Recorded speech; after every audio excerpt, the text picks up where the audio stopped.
नमस्कार, नई परख के राष्ट्रीय मुद्दा कार्यक्रम में आप सब लोगों का स्वागत है। हमारे साथ रोज की तरह ही प्रोफेसर अभय कुमार दुबे हैं, हम इनसे देश की राजनीति के बारे में बातचीत करेंगे। अभय सर नमस्कार। नमस्ते, नमस्ते बंधुगण। कार्यक्रम को मैं आगे बढ़ाऊँ इससे पहले मैं सभी दर्शकों से अनुरोध करूँगा कि अगर अभी तक उन्होंने नई परख चैनल को सब्सक्राइब नहीं किया है, तो वो इसे सब्सक्राइब करें और हमारे साथ नियमित रूप से जुड़ें। अभय सर, भारतीय जनता पार्टी ने भी कल अपना संकल्प पत्र जारी कर दिया। जी, और उसके संकल्प पत्र की मुख्य बातों को देखते हुए ऐसा लग रहा था कि मोटे तौर पर सभी पार्टियों ने एक दूसरे के जो भी वायदे थे उनको दोहरा दिया है। किसी ने 2100 कहा तो किसी ने 2500 कह दिया, किसी ने 300 बिजली यूनिट फ्री देने की बात की, किसी ने थोड़ा उससे कम कहा, वगैरह-वगैरह। क्या इसका कोई मतलब है दिल्ली के चुनाव में? या हम कहें कि दिल्ली की जनता के हाथों में तो दोनों ही हाथों में लड्डू है, कोई भी जीते, कुछ चीज़ें तो मिलने ही वाली हैं। आप इनके घोषणा पत्र को कैसे देखेंगे? देखिए दिल्ली के चुनाव में इन बातों का मतलब इस लिहाज से है कि इसका एक ऐतिहासिक परिप्रेक्ष्य भी है और वो ये है कि जब अरविंद केजरीवाल दिल्ली की राजनीति में कूदे, तो उन्होंने एक धीरे-धीरे करके एक वेलफेयर मॉडल उन्होंने विकसित किया। एक अपना अलग वेलफेयर मॉडल विकसित किया जिसका कील-काँटा इस हिसाब से बनाया गया था, जो दिल्ली की जनता की जो आमदनी का स्तर है, उसके हिसाब से वो पूरा वेलफेयर मॉडल तैयार किया गया था। दिल्ली में हम लोग जानते हैं कि आप आम लोगों की जो औसत आमदनी है वो देश के दूसरे राज्यों की औसत आमदनी से तकरीबन 3 गुना ज्यादा है। दिल्ली में आमदनी थोड़ी बेहतर है लोगों की। इसलिए जो गरीब लोग भी होते हैं उनके घर में भी कई चीजें होती हैं। जैसे कि उनके घर में एक पुराना टीवी हो सकता है, उनके घर में कोई एक सेकंड हैंड फ्रिज हो सकता है, रेफ्रिजरेटर हो सकता है, उनके पास कोई स्कूटर हो सकता है। मतलब जो लोग गरीब कहे जाएंगे उनके पास भी ये सब चीजें होंगी। तो दिल्ली इस तरह का शहर है। तो अरविंद केजरीवाल को शुरू में ही लगा कि अगर दिल्ली में लोगों को राहत पहुंचानी है और उसके जरिए अपना जनाधार बनाना है, नई पार्टी है, जनाधार बनाना है। दिल्ली की पुरानी पार्टियां तो कांग्रेस और भारतीय जनता पार्टी थी, तो उसके लिए कुछ करना पड़ेगा। तो उन्होंने खास तरीके से सोचा और उन्होंने बिजली और पानी की सब्सिडी के जरिए अपना जनाधार बनाना शुरू किया। देखिए ये उस जमाने की बात है जबकि जनधन योजना के खाते जो है ना वो खुलने शुरू हुए ही थे और डायरेक्ट बेनिफिट ट्रांसफर की कल्पनाएं तो थी, योजनाएं भी थी, लेकिन वो शुरू नहीं हुआ था। तो जैसे आज लोगों को 2500 रुपए उनके खाते में पहुंचाए जा सकते हैं, 1000 रुपए उनके खाते में पहुंचाए जा सकते हैं, उस वक्त ये नहीं हो सकता था। और उस वक्त लोगों को राहत कैसे दी जाए, तो केवल सब्सिडी ही दी जा सकती थी। तो अरविंद केजरीवाल ने जो तरीका अपनाया उसमें उन्होंने एक डायरेक्ट सब्सिडी दी उन्होंने कि आपके पास बिल ही कम आएगा, आपका आपका बिल ही माफ कर दिया जाएगा या आधा माफ कर दिया जाएगा, इतने यूनिट तक माफ कर दिया जाएगा। ये उन्होंने एक तरीका अपनाया। ये बिल्कुल एक तरह से उस जमाने में जिसे कह सकते हैं यहाँ कि वेलफेयर यानी लोक कल्याण का एक नया मॉडल था। मैं इसे केजरीवाल मॉडल कहता हूँ। उधर नरेंद्र मोदी भी अपना राष्ट्रीय स्तर पर एक वेलफेयर मॉडल पर बना रहे थे और उन्होंने जनधन योजना के खातों का इस्तेमाल किया। उन्होंने उससे भी आगे बढ़कर जैसे कि उज्ज्वला योजना में लोगों को सिलेंडर दिए और तरह तरह की उन्होंने भी तमाम योजनाएं बनाई। तो नरेंद्र मोदी को भी उन योजनाओं के बनाने का फायदा हुआ। उन्होंने जो लाभार्थियों का संसार बनाया उसका फायदा हुआ, लेकिन उसकी बहुत सी योजनाएं जो हैं वो दिल्ली के अंदर फिट नहीं हुई क्योंकि वो दिल्ली की जनता की आमदनी के लिहाज से नहीं तैयार की गई। इसका यही कारण है कि आज सुप्रीम कोर्ट ने फैसला दे दिया है कि दिल्ली में आयुष्मान योजना लागू करने के लिए आप दिल्ली सरकार को मजबूर नहीं कर सकते। ऐसा क्यों हुआ? इसलिए हुआ कि दिल्ली की आयुष्मान योजना दिल्ली की आमदनी के मॉडल में फिट नहीं होती। तो मैं कहना ये चाहता हूं कि केजरीवाल ने जो मॉडल बनाया था उसकी बहुत निंदा हुई, मजाक भी उड़ाया गया, तमाम किस्म के सवाल भी पूछे गए, लेकिन केजरीवाल ने न केवल ये मॉडल बनाया बल्कि उस मॉडल को लागू करके भी दिखाया। यही कारण है कि आज वो तीसरा चुनाव लड़ रहे हैं और अभी भी जो चुनावी होड़ है उसमें आगे दिखाई पड़ रहे हैं। कितने आगे हैं ये हम लोग कुछ नहीं कह सकते, ऐसा कोई बैरोमीटर हमारे पास नहीं है, लेकिन वो भाजपा और कांग्रेस से आगे हैं, इस बात में शायद ही किसी को शक हो। तो वो जो मॉडल है केजरीवाल का मॉडल है, उस मॉडल की निंदा करते करते, उनकी खिल्ली उड़ाते उड़ाते, उसकी आलोचना करते करते दोनों ही दिल्ली की पुरानी पार्टियां उसी मॉडल के तर्ज पर अपने संकल्प पत्र या घोषणा पत्र बनाने के लिए मजबूर हैं। अब दिल्ली की जनता को पता है कि केजरीवाल ने जो जो वायदे किए थे उनमें से अधिकांश पूरे किए हैं, कुछ रह भी गए, नहीं भी पूरे हो पाए, ये बात सही है।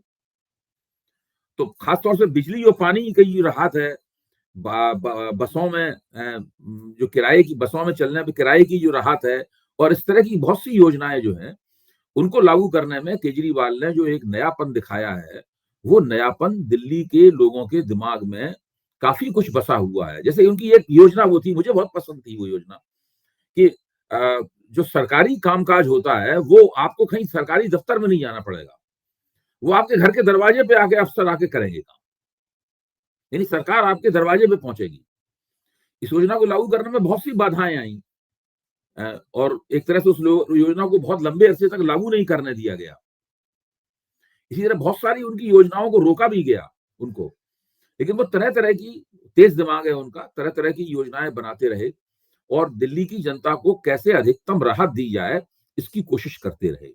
इस काम में उन्हें दिल्ली का जो अर्थशास्त्र था उसके ऊपर उनकी पकड़ थी, उसने भी उन्हें बहुत मदद दी। भाई दिल्ली में एक बजट आता था, दिल्ली का बजट जो था वो फायदे का बजट होता था, वो घाटे का बजट नहीं होता था।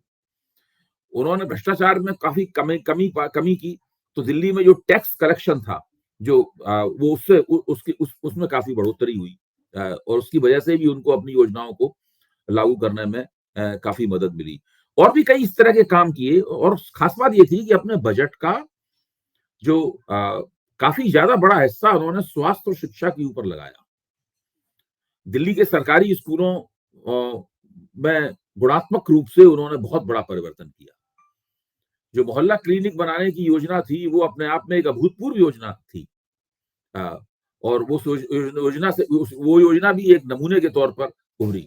मैं ये नहीं कहता हूं इन सब कामों में कोई कमी नहीं है, या उनके स्कूलों में कोई कमी नहीं है, या मोहल्ला क्लिनिकों में कमी नहीं है। कमी तो हर चीज में होती है, कमी जनधन योजना में भी है, हर चीज में कोई ना कोई कमी है, और लागू करने की प्रक्रिया में बहुत सारी कमियां आ भी जाती हैं।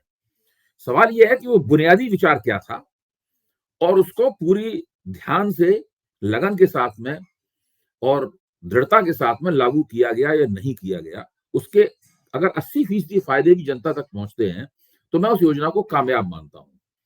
तो जो केजरीवाल मॉडल है वेलफेयर का, उस केजरीवाल मॉडल को उनके निंदकों द्वारा भी अपनाना पड़ा है। ये अभी चुनाव में ये सबूत साफ दिख रहा है। केंद्र सरकार ने 8वें वेतन आयोग की घोषणा की, तो हमारे एक मित्र ने यह टिप्पणी की कि इसका एक बड़ा कारण यह भी लगता है कि जिस कॉन्स्टिट्यूएंसी से अरविंद केजरीवाल चुनाव लड़ते हैं, वहां पर नौकरी पेशा और पेंशन याफ्ता लोग ज्यादा रहते हैं, और एक तरीके से दिल्ली के चुनाव को प्रभावित करने की कोशिश भी है। और जिस तरीके के उम्मीदवार खड़े किए गए हैं, संदीप दीक्षित या प्रवेश वर्मा, उससे भी लगता है कि केजरीवाल को उनकी कॉन्स्टिट्यूएंसी में घेरने की काफी कोशिश हो रही है। क्या आपको लगता है कि ये जो सारे प्रयास हैं वो काफी केजरीवाल को मुश्किल में डाल रहे हैं? जहां तक मेरी जानकारी है और समझ है, भारतीय जनता पार्टी की रणनीति है भी यही, कि अगर दिल्ली में, पिछली बार उनको 8 सीटें आई थी, पहले चुनाव में 3 सीटें आई थी, उसके बाद 8 सीटें आई, तो उन 8 सीटों में वो अगर 8 सीटें बढ़ के 16 हो जाए या 20 हो जाए, तो उससे भी भारतीय जनता पार्टी को संतोष होगा।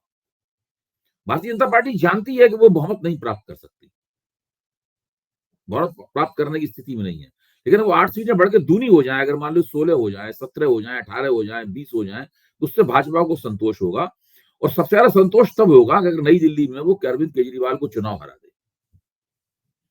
इसके लिए सारा फोकस नई दिल्ली के ऊपर है।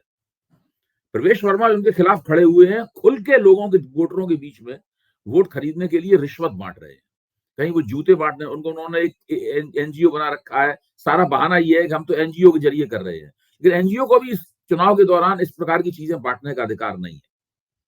अरविंद केजरीवाल ने बीच में ट्वीट किया था कि प्रवेश वर्मा डिस्क्वालीफाई होने के लिए काफी कोशिश कर रहे हैं, लेकिन चुनाव आयोग ध्यान ही नहीं दे रहा है उनकी तरफ। वो जूते बांट रहे हैं, वो साड़ियां बांट रहे हैं, नगद 11,000 रुपए बांट रहे हैं, ये सब कर रहे हैं वो साफ, और सब लोग सामने है, और उनकी बांटते हुए तस्वीरें छपती हैं अखबारों में, पता हर चीज का प्रमाण सामने है, फिर भी उनको रोका नहीं जा रहा है। इससे सीधा लगता है कि दिल्ली का जो चुनाव आयोग है वो पूरी तरीके से भारतीय जनता पार्टी के साथ में गठजोड़ बना के काम कर रहा है। उसको ऐसे एक जिम्मेदारी दी गई हो कि भाजपा को चुनाव में जिताने के लिए आपको रास्ता साफ करना है, और चुनाव आयोग इस काम में लगा हुआ है। और नई दिल्ली के इलाके में ही सारे विधायक, सारे मंत्री और एमपी रहते हैं, और उन्हीं के मकान के जो पता है, उसी पते पे 25-25, 30-30, 35-35, 22-22 नए वोटर जोड़ने के लिए चुनाव आयोग में अर्जियां भी दी गई हैं। इन सब बातों का भी पर्दाफाश हो चुका है। तो नई दिल्ली निर्वाचन क्षेत्र में बहुत बड़ा खेल हो रहा है। उस खेल में भाजपा कहां तक सफल होगी, ये देखने की बात है। अगर इस खेल के बावजूद भी अरविंद केजरीवाल इस निर्वाचन क्षेत्र से फिर से चुनाव जीत गए, तो वो भाजपा के मुंह पे एक बहुत बड़ा तमाचा होगा। और ये बात सही है कि नई दिल्ली में, आरके पुरम में और दिल्ली कैंट में, ये 3 निर्वाचन क्षेत्र ऐसे हैं जहां पर सरकारी कर्मचारियों के परिवार बहुत रहते हैं, और वो सरकारी कर्मचारी भारतीय जनता पार्टी से नाराज हैं। पिछले लोकसभा चुनाव में भी भाजपा लोकसभा सीटों पर जीती, लेकिन 3 निर्वाचन क्षेत्रों में पीछे रही, एनडीए गठबंधन आगे रहा था। तो ये बात सही है कि केंद्र सरकार 8वां वेतन आयोग बनाना चाहती रही होगी, लेकिन उसने ये समय चुना है कि इस चुनाव के दौरान ही उसकी घोषणा की जाए, ताकि उसका कुछ अगर लाभ मिल सकता है तो वो लाभ मिल जाए। एक बात यह भी कही जा रही है, और मैंने कई यूट्यूब चैनल्स पर भी इस चर्चा को सुना, संदीप दीक्षित भी इस बात को कह रहे थे कि अगर केजरीवाल जीत जाते हैं, आम आदमी पार्टी जीत जाती है, तब भी केजरीवाल मुख्यमंत्री नहीं बन सकते हैं, क्योंकि सुप्रीम कोर्ट ने उनको जो जमानत दी है उसमें इस तरह की शर्तें हैं। आप इस मुद्दे को किस तरीके से देखते हैं? क्या सच में ऐसा है? देखिए, ये बिल्कुल बेकार की बात है। हिंदुस्तान में केजरीवाल ही नहीं, न जाने ऐसे कितने व्यक्ति हैं जिनको सशर्त जमानत मिली है, और बाद में सभी सशर्त जमानतें कोर्ट में दोबारा अर्जी देने पर नई परिस्थितियों में उन पर विचार होता है और उन शर्तों को हटा लिया जाता है या उन शर्तों को काफी कम कर दिया जाता है। तो ये इसका कोई मतलब नहीं है, इस बात का। ये तो चूंकि उन लोगों के पास कोई वो नहीं है भाई। कोई भी सुप्रीम कोर्ट की कोई भी शर्त ये नहीं कहती कि अरविंद केजरीवाल मुख्यमंत्री पद की शपथ नहीं ले सकते। जिस वक्त ये शर्तें लगाई गई थी उस वक्त भी वो मुख्यमंत्री थे। शर्त यही है कि आप सचिवालय नहीं जा सकते, आप फाइल नहीं देख सकते, आप कोई आदेश नहीं, इस टाइप की शर्तें हैं ना। शर्त ये भी नहीं है कि आप कैबिनेट की मीटिंग नहीं कर सकते। मुख्यमंत्री अपने बंगले में कैबिनेट की मीटिंग कर सकता है, सारे निर्णय ले सकता है, सब कुछ कर सकता है मुख्यमंत्री। तो जिस तरीके से प्रचार किया जा रहा है, बात वैसी नहीं है। और अदालत के पास क्या अदालतें अपना तार्किक मस्तिष्क खो चुकी हैं? अदालतों के पास, जब अदालतें अरविंद केजरीवाल को लोकसभा चुनाव में प्रचार करने के लिए विशेष जमानत दे सकती हैं। आप सोचिए कि भाई दिल्ली का मुख्यमंत्री है, दिल्ली में चुनाव हो रहा है, तो उसको जमानत देनी चाहिए, वो बाहर निकल के अपनी पार्टी का प्रचार कर सके। जब दिल्ली का मुख्यमंत्री चुना जाएगा और वो मुख्यमंत्री पद की शपथ ले लेगा, उसके बाद जब वो अदालत में जाएगा, तो अदालतें क्या कह देंगी? नहीं, हम आपकी बात नहीं मानते। ये बात केवल संदीप दीक्षित और भाजपा वाले ही कह सकते हैं, इस तरह की बात। दिल्ली के आम लोग इसमें विश्वास करने वाले नहीं है। मैं ये नहीं कह रहा हूं दिल्ली में कौन जीतेगा कौन हारेगा, मैं अपना आकलन पेश कर रहा हूं। अरविंद केजरीवाल चुनाव जीतते हैं नहीं जीतते हैं अलग बात है, लेकिन आज की तारीख में अगर देखा जाए तो ये कहना कि साहब उनके ऊपर चूंकि सुप्रीम कोर्ट ने कुछ बंदिशें लगा रखी हैं, केवल इसलिए वो मुख्यमंत्री नहीं बन सकते, ये बहुत हास्यास्पद बात है। क्योंकि आपके पास मुख्यमंत्री पद का चेहरा नहीं है, इसलिए आपने ये बातें करनी शुरू कर दी, और अभी तक तो आपके दिमाग में बात आई नहीं थी। अगर ये बात इतनी ही ज्यादा प्रभावशाली थी तो आपको पहले दिन से ये बात कहनी चाहिए थी। और देखिए, ये सब करके ये लोग दरअसल केजरीवाल के हाथ में भी खेल रहे हैं। केजरीवाल एक मास्टर स्ट्रेटजिशियन है, और इस बात को भाजपा और कांग्रेस भी जानती है, और जानते हुए भी वो उनके चक्कर में फंस रहे हैं। अरविंद केजरीवाल की जो 10 साल की सरकार है, उसकी नाकामियों पर फोकस करने की बजाय वो इस तरह की बातों पर अपना समय खर्च कर रहे हैं, जो तकनीकी बातें हैं। मैं ये देख रहा था खबरों में कि कांग्रेस भी काफी सक्रिय होने वाली है, अभी भी है, लेकिन उसके जो सबसे बड़े नेता हैं राहुल गांधी, वो कहा जा रहा है कि पदयात्रा करेंगे कई विधानसभा क्षेत्रों में। सवाल यही है कि कांग्रेस की इस बढ़ती सक्रियता का नुकसान किसे होगा? क्या आम आदमी पार्टी को? देखिए, मैं नई परख के मंच पे पहले भी कह चुका हूं ये कि कांग्रेस का चुनाव किस तरह उठेगा, किस हद तक उठेगा, ये इस चुनाव के परिणाम को प्रभावित करेगा। कांग्रेस ने अगर अपने वोटों को दूना कर लिया, कांग्रेस को पिछली बार 4.25% वोट मिले थे, अगर राहुल गांधी के प्रयासों से या कांग्रेस के कार्यकर्ताओं के प्रयासों से उनके वोट बढ़ के 8% हो गए, 8.5% हो गए, तो आप समझ लीजिए भारतीय जनता, इससे ज्यादा अगर नहीं बढ़े तो आप समझ लीजिए भारतीय जनता पार्टी का एक बार फिर कबाड़ा हो जाएगा।